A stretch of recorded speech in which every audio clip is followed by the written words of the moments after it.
ചോദ്യം, പഴയകാല കമ്മ്യൂണിസ്റ്റുകാർ സാത്വികന്മാരും വളരെ നല്ലവരുമായിരുന്നു, ഇപ്പോൾ ഉള്ള നേതാക്കന്മാർ അങ്ങനെയൊന്നുമല്ല, അതിന്റെ നേർ വിപരീതമാണ് എന്നൊരു പ്രചാരവേല. അപ്പൊ അതിനെക്കുറിച്ചാണ് അഭിപ്രായം ചോദിച്ചത്. അത് ചോദ്യകർത്താവിനോട് വിയോജിച്ചുകൊണ്ട് ചോദ്യം ഞാൻ തിരുത്താൻ ആഗ്രഹിക്കുന്നത്, പഴയകാല കമ്മ്യൂണിസ്റ്റുകാർ സാത്വികന്മാരാണ്, നല്ലവരാണ് എന്ന് അവർ ജീവിച്ചിരുന്ന കാലത്ത് ഈ മാധ്യമങ്ങളോ മറ്റുള്ളവരോ പറഞ്ഞിട്ടില്ല. അത് വിശദീകരിക്കാൻ സമയമില്ലാത്തതുകൊണ്ട് ഒന്ന് രണ്ട് സംഭവങ്ങൾ മാത്രം ഇങ്ങനെ പറഞ്ഞു പോകാം. EMS ആണ്. ഇപ്പോ കഴിഞ്ഞ ദിവസം കോൺഗ്രസിന്റെ ഒരു നേതാവ് തന്നെ പ്രസംഗിക്കുന്നത് ഞാൻ കേട്ടു, മഹാനായ EMS എന്ന്. സന്തോഷം തോന്നി.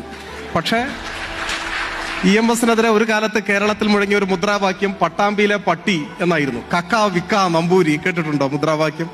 നേരാണേ നേരാണേ, കട്ടത് ജോർജ് ആണേലും EMSനും അതിലൊരു പങ്കുണ്ട്, EMSനൊരു പങ്കുണ്ട്, AKGക്ക് ഒരു കൈയുണ്ട്. കള്ളനാണ് എന്ന ആക്ഷേപം കേൾക്കേണ്ടി വന്ന ഒരു മുഖ്യമന്ത്രിയാണ്.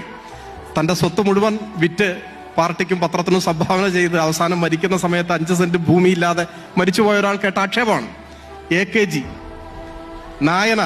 നായനാറെ കുറിച്ച് EK നായനാർ കയ്യൂരിന്റെ കപടമുഖം എന്നൊരു പുസ്തകം പ്രസിദ്ധീകരിച്ചത് കേരളത്തിലെ ഒരു പ്രധാനപ്പെട്ട പത്രമാണ്.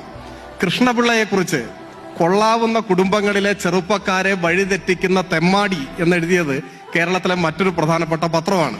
അങ്ങനെ ജീവിച്ചിരുന്ന കാലത്ത് എല്ലാ കമ്മ്യൂണിസ്റ്റ് നേതാക്കന്മാരും ദയാരഹിതമായി അധിക്ഷേപിക്കപ്പെട്ടിട്ടുണ്ട്.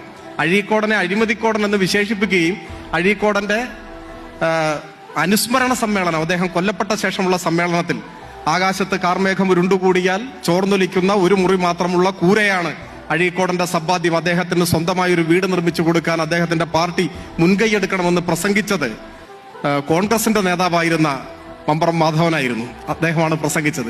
ആക്ഷേപിച്ചത് മനോരമ ഉൾപ്പെടെയുള്ള പത്രങ്ങളും എതിരാളികളുമാണ്. അപ്പോൾ ഞാൻ നിങ്ങളുടെ ചോദ്യത്തോട് വിയോജിക്കുന്നു. ജീവനുള്ള എല്ലാ കമ്മ്യൂണിസ്റ്റ് നേതാക്കന്മാരെയും അങ്ങേയറ്റം ആക്രമിച്ചിട്ടുണ്ട്. മരിച്ചു കഴിഞ്ഞപ്പോൾ ജീവിച്ചിരിക്കുന്നവരെ ആക്ഷേപിക്കാൻ മരിച്ചവരെ ഒരിത്തിരി ദയയോടെ മാറ്റിയിട്ടുണ്ടാവാൻ.